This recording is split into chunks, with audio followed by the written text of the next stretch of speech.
This is fan art. I drew it back in either late 2004 or early 2005. I can't really remember when specifically, but it was around that time. Anyway, I was really into Sonic at that point in time, and I really felt drawn to draw something of one of my favorite characters. And so, I got all these colored pencils and my regular pencil, and got a little piece of paper, and I just started drawing away. Probably took most of the evening, if not two, before I was finished with it. I based this Sonic off of one of the images of Sonic from Sonic the Screensaver. It was a compilation of art. Where I saw that compilation was as one of the bonus features at the extras in Sonic Gems. The particular image I based this one off of was the one where Sonic is sporting a bow tie. I think he's also by a jukebox machine, can't remember. Anyway, you can barely see the bow tie here amongst all the squiggle marks. Of course, it's not all the best drawing in the world, and it's kind of flat, but I was quite proud of it. So much so that when I thought about sending it in to Archie Comics for the chance of it being featured in the back of the Sonic comics, I decided to keep it instead, as once it sent off, they weren't going to return it. So I kept it, even after all these years. So today's video is going to be about fan art.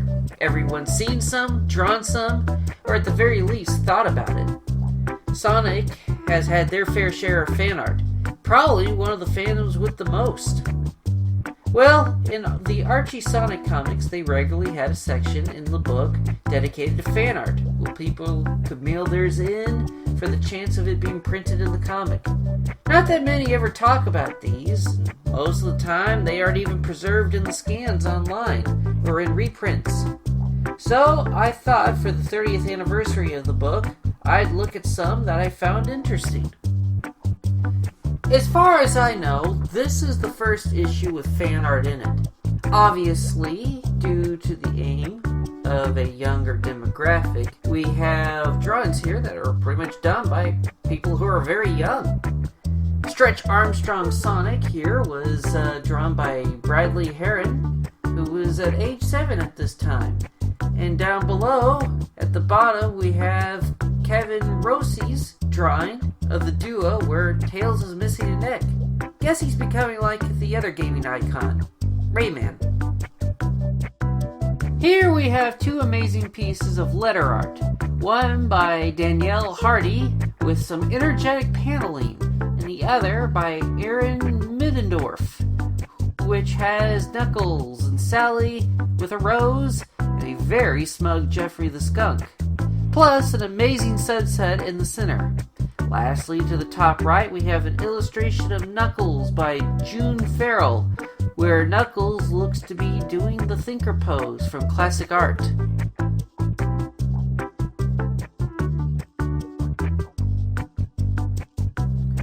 We got a drawing of Bunny drop-kicking a SWAT bot, which is pretty neat.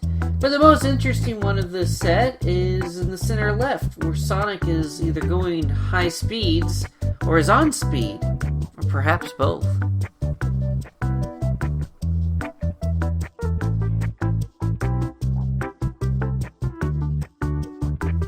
Here we have some art by Kara B. Allen. It's a good drawing of Knuckles with a marble garden and spider border, with Dimitri, Interjack, and some of the other Pinder's Knuckles characters. Be on the lookout for more art by Kara, as several times the art managed to make it into the comic. Also at the bottom left, we have some more envelope art with Sonic with the Sword of Acorns chatting with Knuckles, while the Down Under Freedom Fighters are with Bunny and Antoine, probably in reference to their scene in Endgame.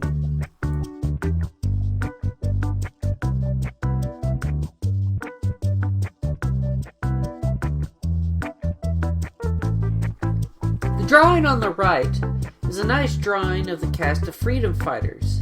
But the thing that stands out to me the most is that Larry Lynx is shown as part of the team. I think it's neat the little guy got some fan art of him, especially with how obscure Larry Lynx is. So good job, Calvin Taylor, for giving the guy some love, along with the rest of the heroes.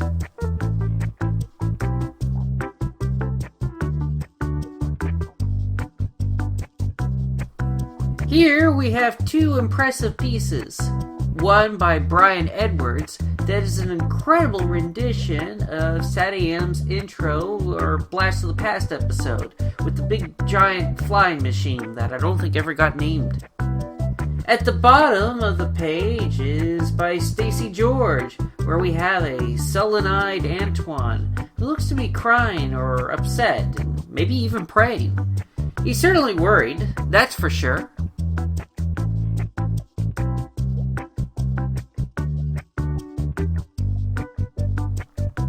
Here we have a wonderful cartoon-style drawing of Sonic and Tails that I really like. I wonder if Scott Underwood ever went into any serious cartooning. I know there's times in the Archie Sonic books where they could have benefited from a more lively style like Scott's here.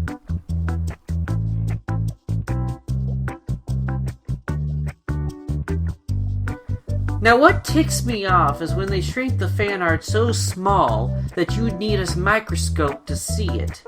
I can tell here that Raven sent in what looks to be a full comic page of beautiful line art, but someone at Archie shrank it down so much you can't see much of anything, so much of the detail on this comic page is lost. I really hope Raven still kept the original drawing somewhere, as I would love to see what the page actually looked like. As otherwise, the art like this is probably sitting in some back room somewhere in Archie's offices collecting dust, and will never be seen the light of day again.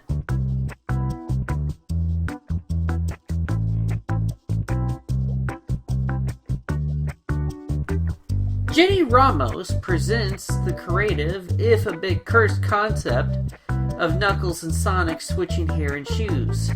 Blue spiky-haired Knuckles looks especially wrong. Still, it's a memorable art piece that will stick with you.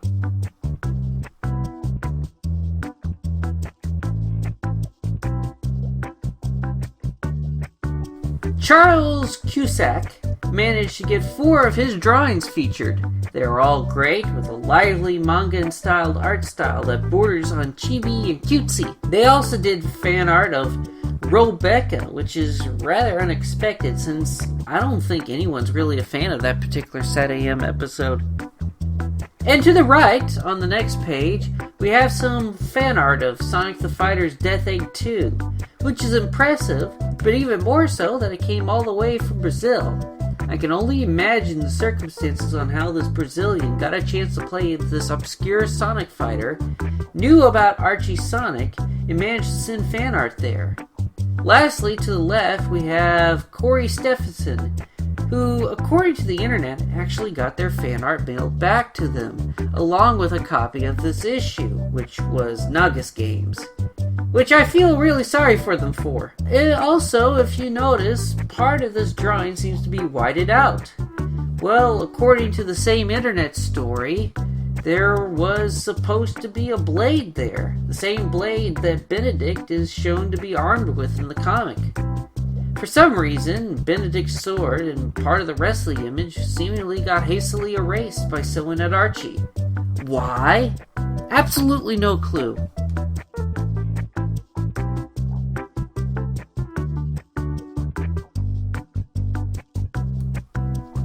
Now here we have 2 strange pieces. One is by Brandon Gold, where we have Sonic and Tails in the foreground and a Solar Robotnik, Cosmic Robotnik, or at least some strange glowing head of the evil scientist in the background.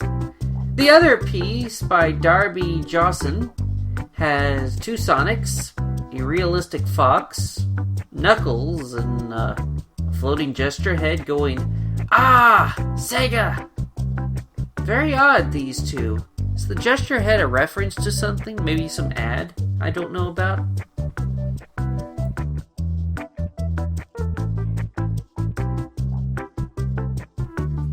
Aside for the great drawing of Julie Sue at the top of the page, At the bottom, we have a unique drawing by Julie Miyamoto that combines the Sonic OVA Princess Sarah character with Princess Sally, which is an interesting mashup for sure.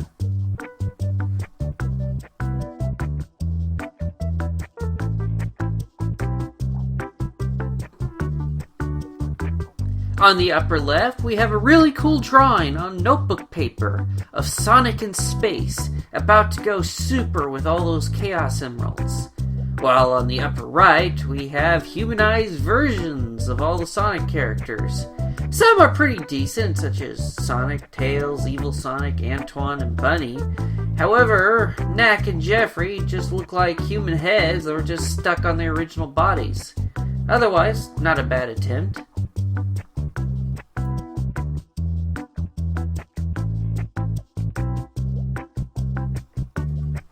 Harry Waters gave Charmy a Popeye arm in his drawing, which means he probably gives mighty handshakes.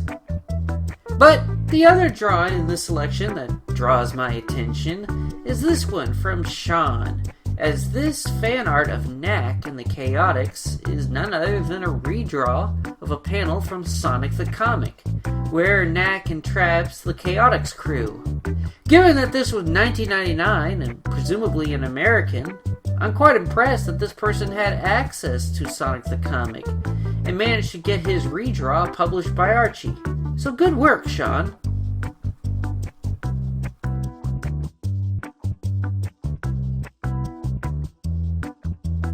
Sometimes I really question who works on the fan art pages of these comics. As on this page, the fan art of Sonic and Knuckles as Men in Black is given a huge amount of page space, while the drawing in the corner that's a full-color tribute to in-game is shrunken down to the point where it's hard to make out any of the details. It looks like Sonic is crying excessively. I would too if I saw my art shrunk like this.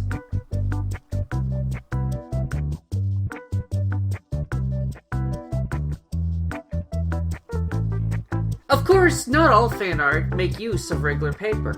This letter, illustrated by Sarah Swain, is quite impressive to be sure, with Knuckles on one side of the envelope and Interjack on the other. Meanwhile, at the bottom of the page, Kara B. Allen did a great drawing of Kragok, a villain from early in the Knuckles books.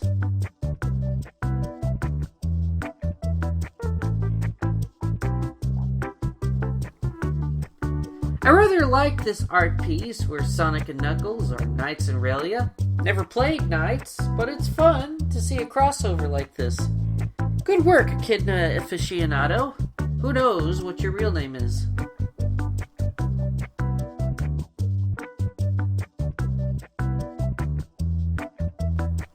As a fan of sunsets, I would be remiss to not show this great one by Travis. Megan's drawing of Knuckles at night is pretty stellar as well, especially with several characters in the night sky. Lastly, DW has a wonderful drawing of Carnival Night Zone, with Knuckles going through it.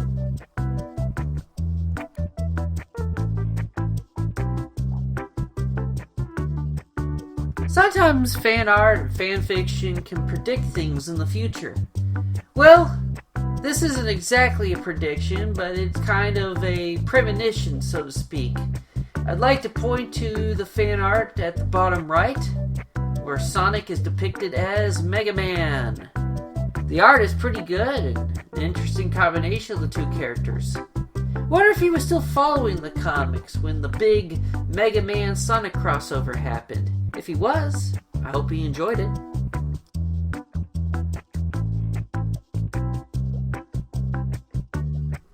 Kara B. Allen has a great drawing of Dimitri here, rocking a white lab suit and tie. Probably one of the best fan art drawings of the character that I've seen. I wonder if Kara still draws Sonic fan art these days.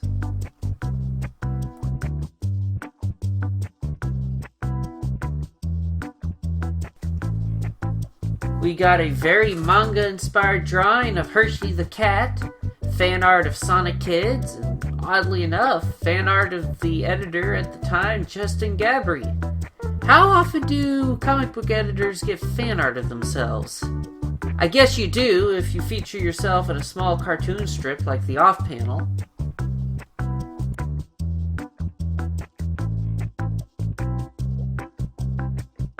On this page, Brianna McAvely, who at the age of 12 drew this Julie Sue, who has miles and miles of hair. Probably will need a lot of conditioner for that.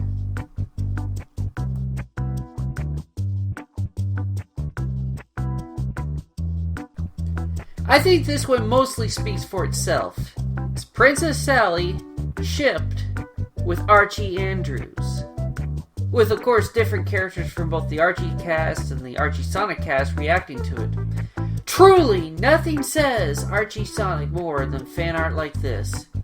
It is truly special.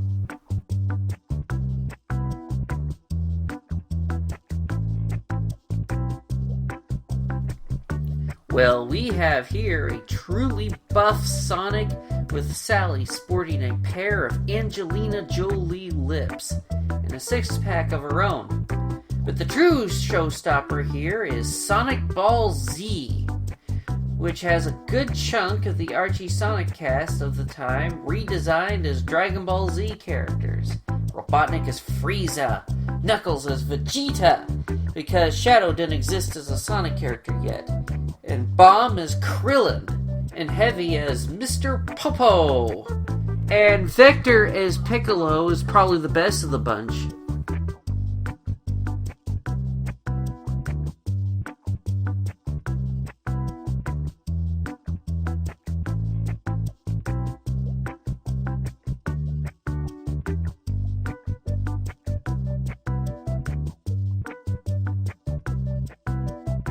I'm not sure how much of an international reach Archie Sonic had back in the day, so it's very interesting to see fan art to come from other countries.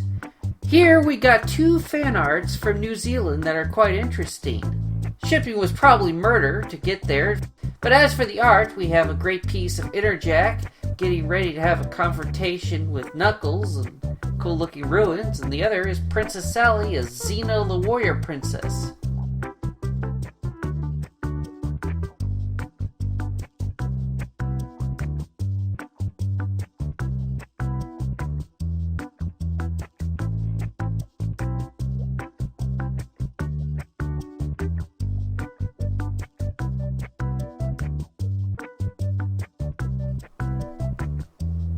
For this one, all four drawings are quite interesting. On the top left, we have a great drawing of Bunny gazing off into the great forest and a river at night with a shadow of Antoine in the moonlight. At the top right, we have a great drawing of most of the ladies of Archie Sonic at the time, including Lynn Moon, who I think only appeared in one issue of the comic ever. To the bottom right, we have art of some Sonic characters, all drawn very much a Japanese Sega Sonic style. The Egg Robo in particular is amazingly well done. Lastly, to the bottom left is frustrating, as the artist clearly had more drawn on the other side that he wanted shown too. And yet, whoever at Archie that scanned these for printing never bothered to scan the other side. Could this be the last of Tales? I guess we'll never know. Sorry, Andrew.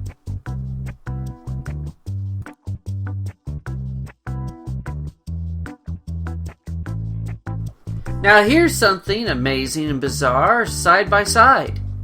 On the left is this amazing drawing of Perfect Chaos, and on the right is Lord of the Rings with Sonic and Tails as Frodo and Sam, Snively as Gollum, and Robotnik as the Mouth of Sauron, and the Dragon Zan as a fell beast. Such a interesting and odd mashup. Oh, and both artists are named Kyle.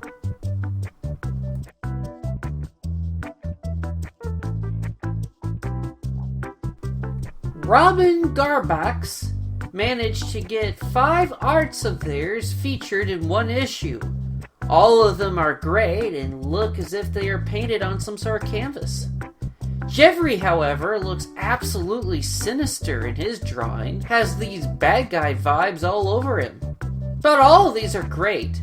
Even the Bottle Genie gets some art here.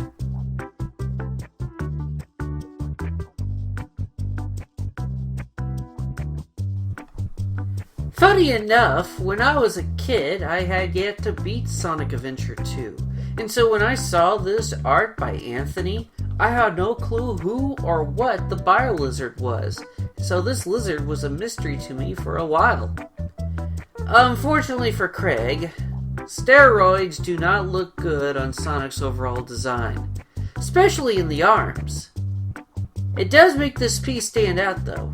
And lastly above, we have a drawing of Tails by George. Is this the precursor to the Tails Get Trolled face? It looks uncannily similar.